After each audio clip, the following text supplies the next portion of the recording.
Irmãos, nós estamos seguindo a nossa série de exposições no livro de Ruth, né? Semana passada nós iniciamos a exposição do capítulo 2 com o pastor Marcelo, onde nós fomos muito abençoados, fomos edificados através da pregação da palavra. E hoje nós iremos expor os versículos 8 até o versículo 17. Eu gostaria de convidar os irmãos para abrir as vossas Bíblias no livro de Ruth, capítulo 2, dos versos 8 ao 17, mas também estará projetada aqui à minha direita.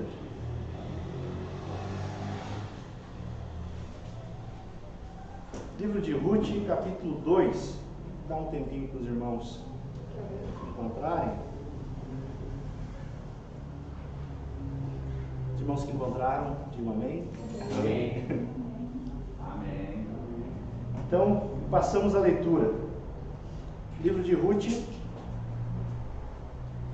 capítulo 2, dos versos 8 até o 17.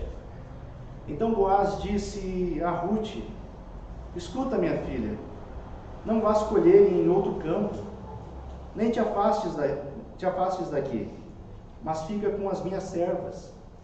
Fica atenta para onde estão ceifando e vai atrás das moças. Estou dando ordens aos moços para que não te incomodem. Quando tiveres sede, vai até os potes e bebe do que os moços tiverem tirado. Então ela se inclinou, prostrou-se com o rosto em terra e lhe perguntou: por que achei favor aos teus olhos, para que te importes comigo, uma estrangeira? Ao que lhe respondeu Boaz: contaram-me tudo o que tens feito pela tua sogra, depois da morte de teu marido, como deixaste teu pai e tua mãe, e a terra onde nasceste, e vieste para um povo que antes não conhecias. Que o Senhor recompense o que fizeste, que recebas grande recompensa do Senhor, Deus de Israel, sob cujas asas vieste buscar abrigo. E ela disse: que eu continue encontrando favor aos teus olhos, Senhor meu, pois me consolaste e encorajaste a tua serva, e eu nem mesmo sou uma das tuas servas. Na hora da refeição, Boaz lhe disse: aproxima-te, come do pão e molha o teu pedaço no vinagre. Ela se sentou ao lado dos ceifeiros, e Boaz lhe ofereceu grãos tostados. Ela comeu até ficar satisfeita, e ainda sobrou. Quando ela se levantou para recolher espigas, Boaz deu ordem aos seus servos: deixai que recolha até entre os feixes, não a impeçais. Tirai também dos feixes algumas espigas e deixai-as cair, para que ela as recolha, e não a impeçais. Assim, ela recolheu espigas naquele campo até a tarde. Depois debulhou o que havia recolhido, e havia quase um efa de cevada. Amém, meus irmãos? Permaneça com a sua Bíblia aberta, se for possível. O tema da mensagem de hoje, o tema que a gente deu para a mensagem de hoje é nos braços da providência. O que será que a história de Ruth, nessa porção das Escrituras que nós lemos, tem a nos ensinar sobre providência, sobre estar nos braços da providência? Como Deus, em sua soberania, faz com que todas as coisas cooperem para o bem daqueles que o amam. Eu acredito, meus irmãos, que o livro de Ruth tem muito a nos ensinar sobre isso. A gente já iniciou na semana passada, o pastor Marcelo falando sobre providência, e essa noite eu quero dar continuidade. Amém? Esse é o tema do capítulo 2 do Evangelho de Ruth. Vamos comigo? Meus irmãos, a providência divina, ela é uma doutrina que nós encontramos nas Escrituras. Nós encontramos ela na Palavra de Deus. E essa doutrina da providência divina é uma das doutrinas mais fascinantes e importantes na fé cristã. A providência divina é o meio pelo qual Deus governa todas as coisas no universo. A doutrina da providência afirma que Deus tem o controle completo de todas as coisas. Ou seja, como o pastor Marcelo pregou semana passada, ele encerrou nos mostrando aquela frase que nós estamos tão habituados, mas muitas vezes nós esquecemos de que nunca foi sorte, sempre é Deus. Não é mesmo? Nós não cremos em acaso. Nós não estamos aqui por uma mera coincidência, mas nós cremos que fomos atraídos por Deus para estarmos aqui. Amém? Amém.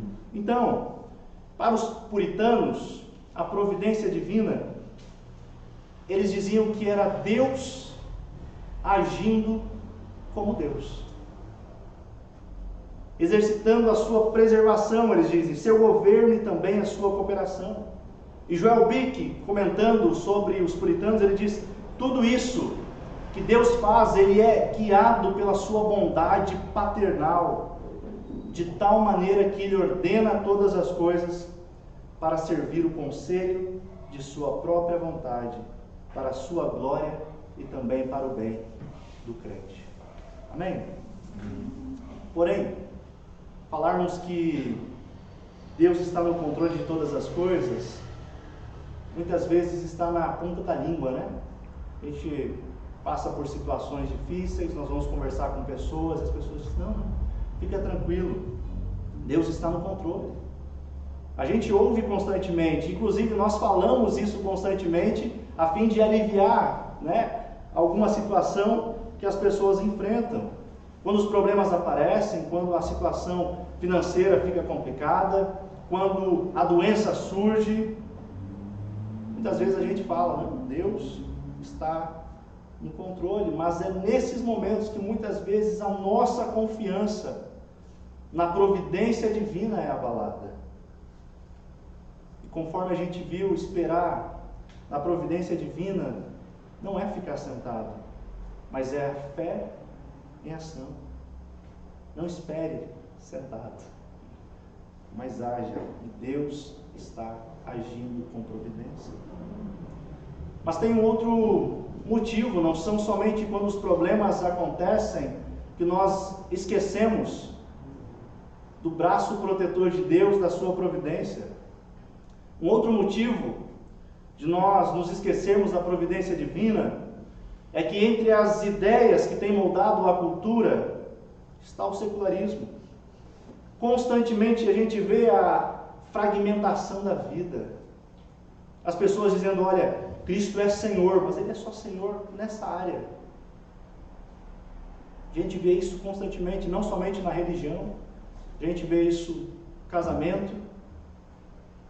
As pessoas, vamos separar, não, aquilo foi tudo que comprou, é teu, então, a separação, a fragmentação da vida. A gente vê isso constantemente. E essa semana, um fato que me chamou muito a atenção, estava tendo aula e um colega comentando com a turma disse que tem uma promotora da cidade dele que tem frequentado a igreja dele. Ela não é cristã, mas tem frequentado os cultos, tem levado o seu filho nos cultos e também tem levado ele nos estudos, nos pequenos grupos, na escola dominical. Mas uma coisa interessante que chamou bastante a atenção dele, comentando com nós, é que essa mulher chegou para conversar com os pastores e disse, olha, eu quero deixar uma coisa bem clara aqui para vocês. Eu não tenho interesse nenhum em pertencer a essa igreja. Eu só estou vindo aqui, só estou trazendo meu filho aqui para ensinar princípios éticos para ele. Ou seja, mais um exemplo do que é a fragmentação da vida. Eu pego o cristianismo e o que eu faço? Não, essas coisas aqui me servem, mas eu não quero que Cristo seja o Senhor da minha vida. É o secularismo. É isso que a cultura deseja, fragmentar a vida. Quando eles olham para o cristianismo, eles estão dizendo, olha, quero somente tal coisa, só valores éticos, mas mantenha o seu Jesus fora dos negócios, mantenha o seu Jesus fora do trabalho. A gente está tão acostumado às vezes as pessoas a falarem, não, eu não misturo religião com trabalho, não misturo com política. E esse discurso soa às vezes tão bonitinho, Esses dias, inclusive, uma jornalista da Folha disse que é preciso parar de falar o nome de Jesus, pois afinal o Estado é laico. Note, é claro o desejo dos incrédulos que eles têm em reduzir a fé cristã, pois eles não querem se submeter ao senhorio de Cristo. E sabe o que mais me entristece? É quando cristãos adotam esse discurso, adotam essa mentira, esquecendo da providência de Deus, esquecendo de que o Filho de Deus é o Senhor sobre todas as coisas, é o Senhor sobre todas as áreas da vida, esquecendo que é Ele quem dirige a história, com seu braço forte, nada foge do seu controle. Nas palavras de Irineu, um dos pais da igreja, ele diz o seguinte: olha, o Criador deste universo exerce sua providência sobre todas as coisas, e Ele organiza os acontecimentos deste mundo. Por que eu falo isso? Porque o livro de Ruth é um exemplo de como Deus trabalha em sua soberania e transforma o mal em bem. De como Deus é o Senhor da história. Vamos à história de Ruth? Eu quero rapidamente relembrar um pouco da história, refrescar um pouco a memória dos irmãos, que vai ser bastante importante. Sei que os irmãos já estão, desde o início da série, mas a gente só relembrar um pouquinho, tudo bem? Bem? Como nós temos visto, o livro de Ruth se passa no período dos juízes, um período que não havia rei em Israel, cada um fazia o que achava certo. E a primeira informação que nós temos no primeiro capítulo, o verso 1, é que houve fome na terra de Israel. Então, Elimeleque pega a sua família, sua esposa Noemi, seus 2 filhos, Malom e Quilion, e eles mudam-se para Moabe. Contudo, Moabe era uma terra amaldiçoada por Deus. Eles eram inimigo do povo de Deus. No passado, no Êxodo, no momento em que Israel mais precisou, esse povo negou pão e água para o povo de Deus. Então, essa família de Elimeleque, abandona a terra da promessa, vão até Moabe. Vocês lembram o que acontece? Elimeleque morre, seus 2 filhos se casam com mulheres pagãs, e acontece que, passado alguns anos, os 2 filhos também morrem, restando somente Noemi com suas 2 noras. Por que eu estou recapitulando tanto? Se nós estamos no capítulo 2, eu estou voltando lá no capítulo 1. Simplesmente porque a família de Elimeleque é um exemplo de que não confiar na providência de Deus sempre leva ao sofrimento. Sempre leva a gente a fazer as coisas do nosso jeito. E o brasileiro é bom nisso, né? O nosso jeitinho. Imagina, era uma situação terrível. Era o perigo de o fim de uma descendência, o fim de uma família. Isso era uma das piores coisas que poderia acontecer a um israelita. Pois todo o israelita ele tinha a esperança que da sua descendência viria o Messias, viria a redenção. Aquilo que parecia o final da história, aquilo que parecia ser o fim, a gente deve lembrar que Deus permanece no controle de tudo. O que acontece? Noemi recebe a notícia de que Deus havia visitado o seu povo, decide voltar a Belém, e com ela vai Ruth, órfã, decide permanecer com seus pais, provavelmente encontrar um novo casamento, pertencer aos seus deuses.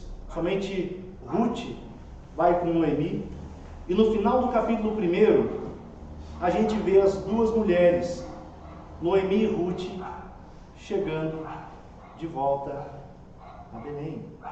E é interessante que o autor ele faz questão de mostrar que é bem no início da colheita. E eu pergunto aos irmãos, coincidência ou providência? Providência. Então a gente entra no capítulo 2. E o autor já nos apresenta de cara Boaz, um homem rico, influente, da família de Elimeleque.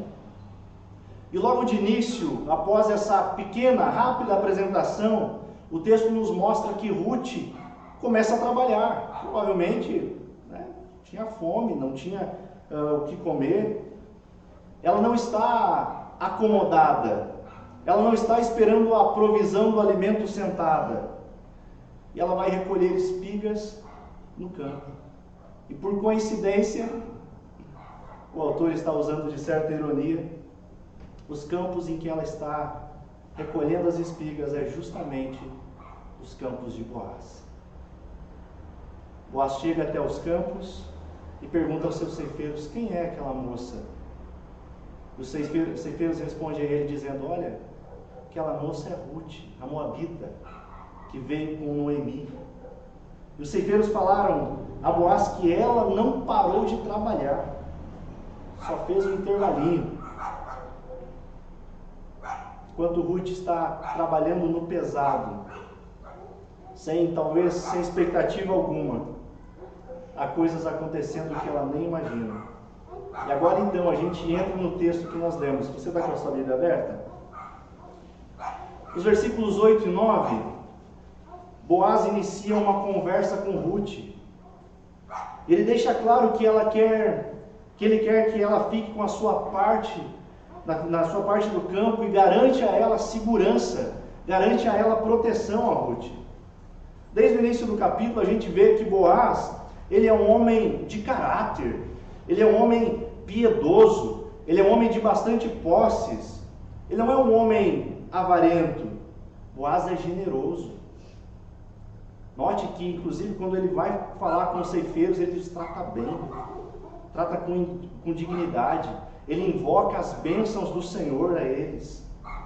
E Boaz está oferecendo proteção e providência a Ruth. Boaz está simplesmente demonstrando o mesmo amor que Ruth havia demonstrado para com a sua esposa Noemi. Sua sogra Noemi, perdão. Sua sogra Noemi. Boaz está... só para ver se os irmãos estão acordados. Boaz está preocupado com alguém, com uma mulher que era de um país totalmente detestado. Alguém que a vida toda havia seguido falsos deuses. Alguém que falava diferente, era cultura diferente. E ele diz a Ruth, escuta, minha filha, não vá escolher em outro campo. Versículos 8 e 9, nem te afastes daqui, mas fica com as minhas servas, fica atenta para onde estão ceifando e vai atrás das moças. E mais, eu estou dando ordem para os moços para que eles não te incomodem. Ruth, quando você tiver sede, vai a teus potes e bebe aquilo que os moços tiverem tirado. Observe que Ruth nem imaginaria tamanha bondade, a bondade de Boaz. Aquela mulher que saiu de Moabe, quem sabe com a insegurança do que lhe aguardava, uma terra distante, que ela não conhecia somente Noemi.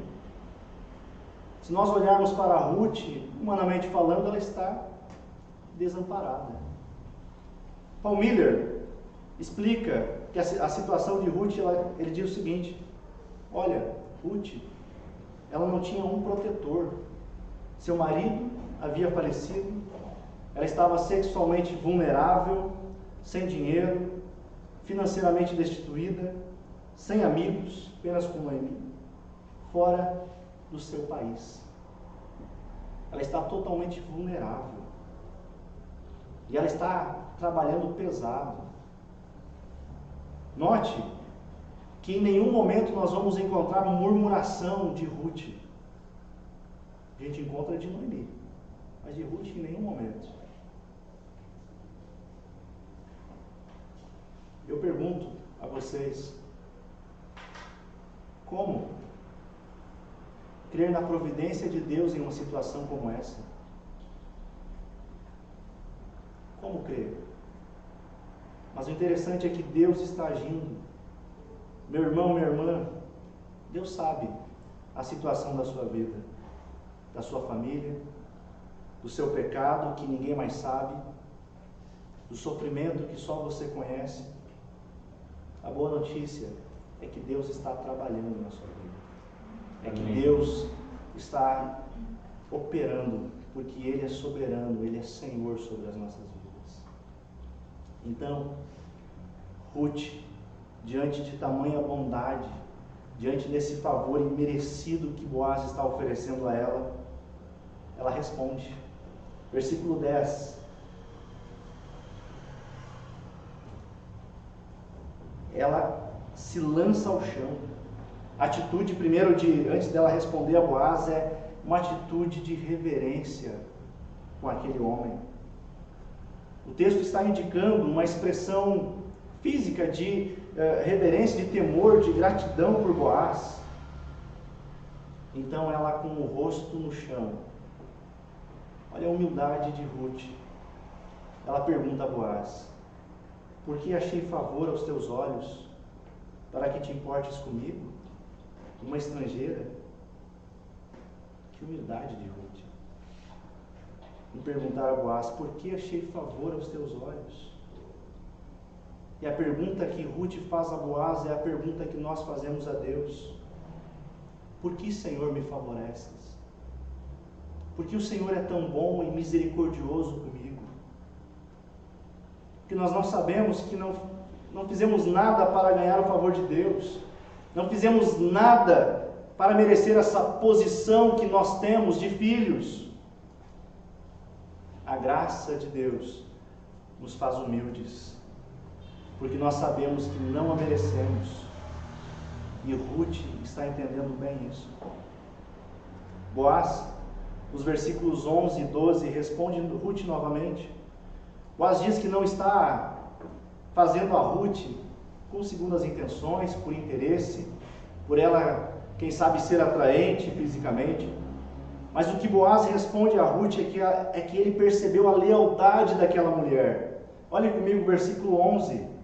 Contaram-me tudo que tens feito pela tua sogra, depois da morte do teu marido, como deixaste teu pai e tua mãe, e a terra onde nasceste, e vieste para um povo que antes não conhecia. Interessante, né?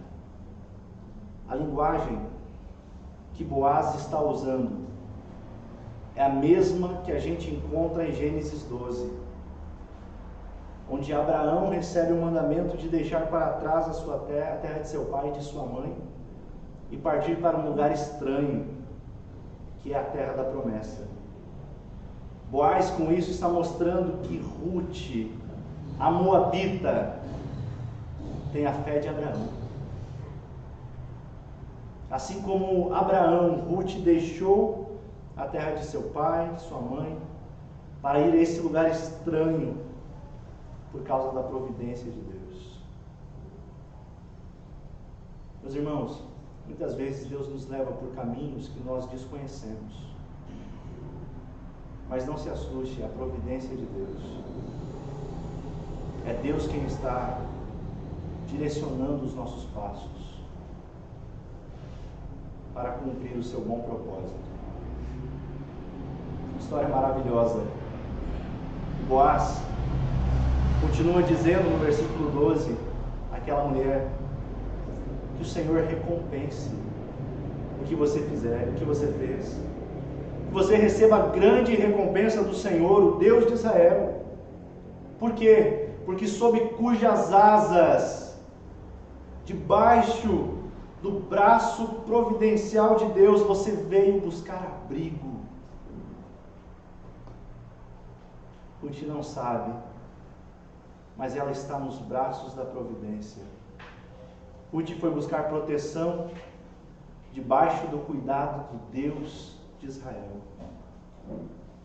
Em quem? nós temos buscado proteção e segurança. Observe que Ruth deixou muitas coisas para trás. E talvez você também tenha deixado muitas coisas para trás para seguir o Evangelho. Mas Ruth encontrou abrigo. Ruth encontrou morada. Ela encontrou morada nos braços do Deus Trino. Que coisa maravilhosa! Assim éramos nós, como os filhos pródigos por aí. Encontramos o abraço do Pai, a casa, a porta aberta do Pai. Encontramos a providência de Deus cuidando de nós. E ela diz a Boaz: olha, que eu continue encontrando favor aos teus olhos, Senhor meu, pois você me consolaste e encorajaste a tua serva, e eu nem mesmo sou uma das tuas servas. Sabe o que Boaz faz? Chegando a hora da refeição, versículo 14, Boaz convida a Moabita, aquela mulher, para vir comer com eles. Observe o versículo 14. Na hora da refeição, Boaz lhe disse: aproxima-te, come do pão e molha o teu pedaço no vinagre. Ruth está agora compartilhando uma refeição com Boaz. E para o judeu, compartilhar a refeição é algo que tem muito significado. Pois para eles era uma maneira de dizer: olha, você faz parte da minha casa, você faz parte da minha família. A gente deve lembrar essa importância, esse sentar à mesa, porque Boaz está aqui rompendo fronteiras, barreiras culturais. Ele está se expondo, ele não está preocupado com o que as pessoas vão pensar dele, com a sua reputação. O que será que vão falar de mim em colocar uma moabita à mesa? Da mesma forma, o Filho de Deus nos convida a sentar à sua mesa. Pecadores. Boaz lhe dá tanto a Ruth, que o texto diz que ela fica satisfeita e sobra. Depois da refeição, Ruth se levanta para ir trabalhar novamente, para recolher as espigas. E Boaz, na sua bondade, pede aos seus servos para que deixem que ela recolha até entre os feixes, no local onde normalmente não era permitido.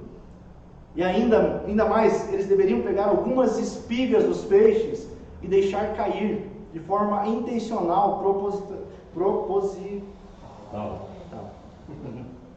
Amém. Para que ela recolhesse. E assim, o texto diz que ela foi trabalhando até tarde. E depois, pegando aquilo que ela havia colhido, ela debulhou. E havia quase um éfa de cevada, ou seja, em torno de 20 litros. Que mulher trabalhadora, né? Semana passada nós vimos as características de Ruth.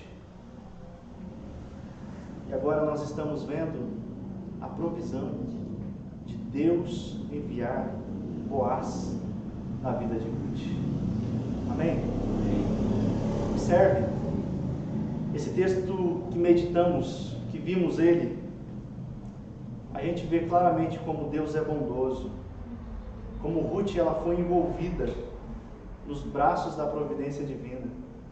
E partindo para o final, eu gostaria de destacar 2 pontos com vocês que nós podemos encontrar nos braços da providência. Primeiro ponto: Deus está no controle de sua vida. Como eu falei antes, isso às vezes soa até um pouco clichê, né? Isso às vezes soa como um pouco analgésico, parece. Basta a gente dizer, né, que não está bem, isso e aquilo.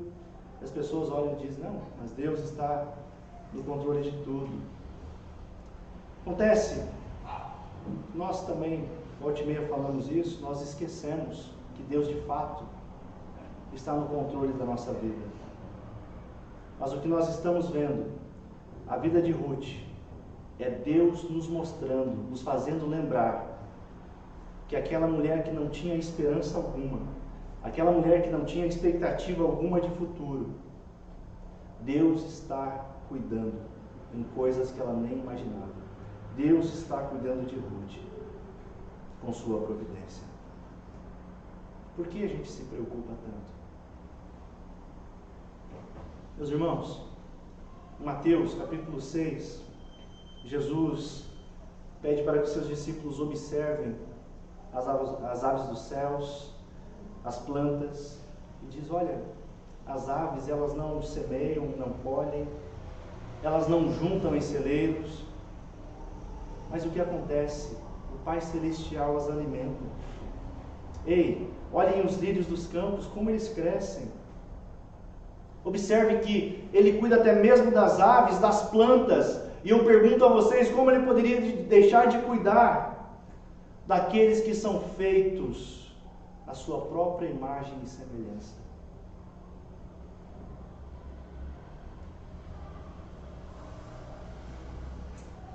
Meus irmãos, Deus soberanamente cuida de nós. É isso que o capítulo 2 de Ruth está nos mostrando.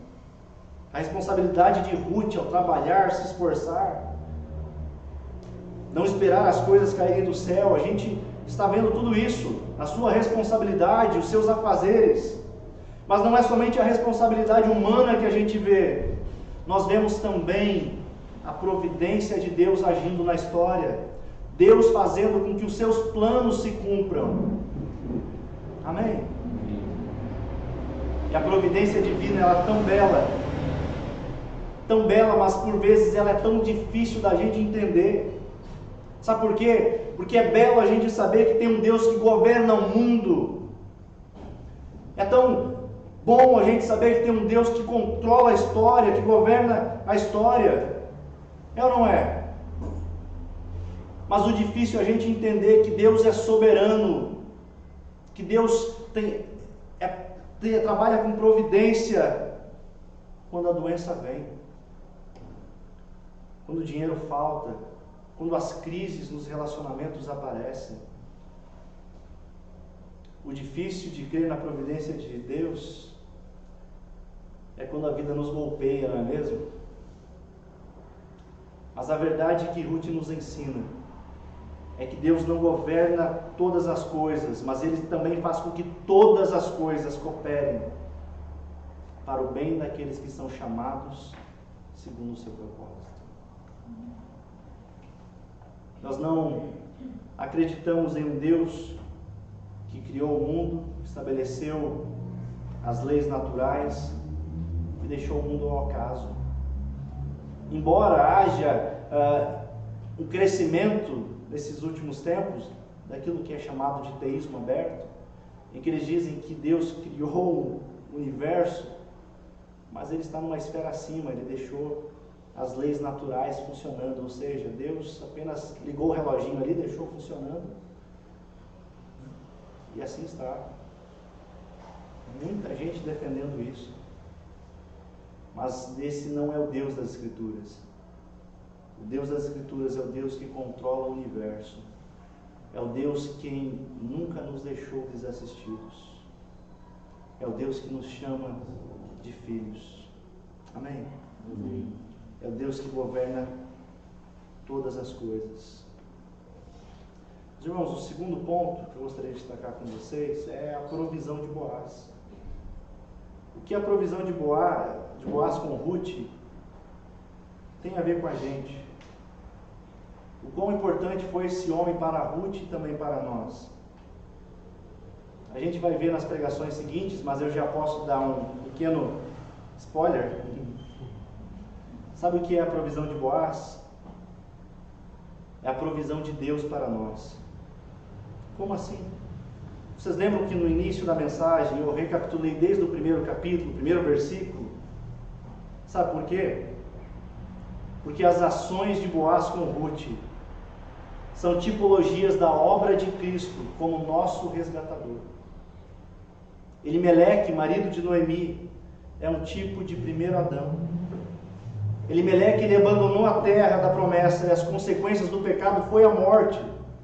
Assim como o primeiro Adão no jardim, a consequência do pecado é a morte e a separação de Deus. Mas o segundo Adão, como foi prometido em Gênesis 3,15, aquele, aqui pela tipologia de Boaz, a gente vai ver que ele vai trazer provisão e redenção a Ruth. Da mesma forma éramos nós, eu e você, mortos em delitos e pecados. Quebramos a lei de Deus, totalmente culpados perante Ele. Necessitávamos que Deus mandasse a sua provisão e nos desse vida. A história de Ruth nos mostra Boaz tendo cuidado, proteção, suprindo Ruth. Da mesma forma, o Filho de Deus, Ele cuida de nós. Ele nos protege, cuida e supre as nossas necessidades. O Filho de Deus pega miseráveis pecadores como eu e como você e nos torna limpos perante o Pai.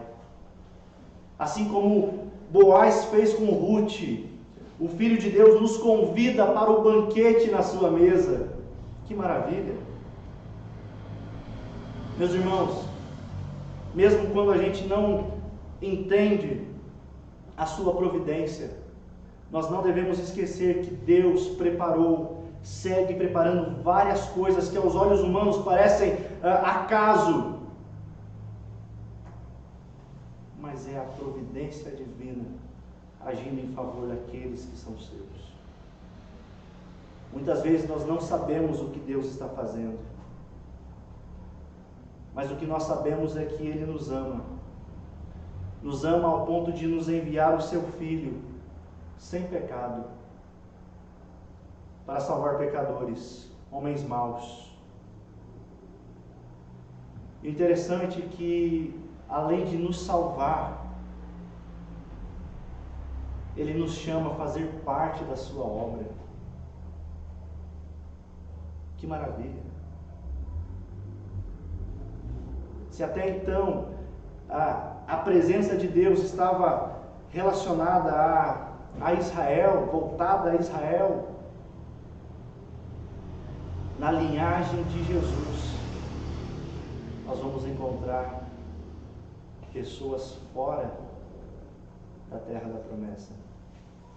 Lembra que eu falei que Deus transforma mal em bem?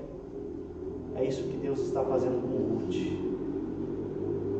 Aquela mulher viúva, sem perspectiva alguma, a gente vai ver que da sua linhagem nascerá o Salvador. Não é acaso. É Deus trabalhando. Nós devemos sempre lembrar que Deus providenciou o seu Filho para que nós não fôssemos condenados pelos nossos pecados. Mas a promessa é que Ele nos deu vida. Somente vida. Vida em abundância. Que a gente descanse nessa verdade. Amém? Amém. Encerrando, o livro de Ruth, como eu falei, acontece em uma época em que não havia rei. Está agora caminhando, a gente está caminhando com a esperança da chegada do rei, que viria para resolver os problemas do povo de Deus. Meus irmãos, a narrativa de Boaz e Ruth não é sobre eles. Desculpa de falar isso. Mas é sobre algo maior do que eles. É compreender que Deus nos chama a cumprir os seus eternos e gloriosos propósitos. Porque Ele é um Deus gracioso que chama pecadores como nós ao arrependimento para cumprir um propósito maior. Que o Deus Trino, o Deus Todo-Poderoso, use coisas ordinárias de nossas vidas para cumprir o seu extraordinário propósito. Não se esqueça, você está debaixo dos braços da providência divina. Amém? Amém. Vamos orar, Senhor? Senhor, nós somos gratos a Ti. Somos gratos porque é o Senhor quem governa a história, o Senhor quem interveio na nossa história, o Senhor quem nos trouxe esperança e expectativa de uma nova realidade, nos deu uma nova vida em Ti. Nós queremos Te agradecer por isso. Que nós possamos descansar o nosso coração, entendendo que o Senhor permanece no controle de todas as coisas, que o Senhor age com providência, que é o Senhor quem controla, que governa tudo. Ensina-nos a descansar nessa verdade, mas não nos deixe acomodados. Faz com que essa nossa fé ela seja manifesta em obras, que a gente possa alcançar mais pessoas e falar da redenção que há no Teu Filho. É o que nós Te pedimos, Senhor. Nos abençoa e faz com que essa palavra a cada dia floresça em nosso coração e frutifique. É o nosso desejo em nome do Teu Filho amado Jesus. Amém. Pastor Marcelo?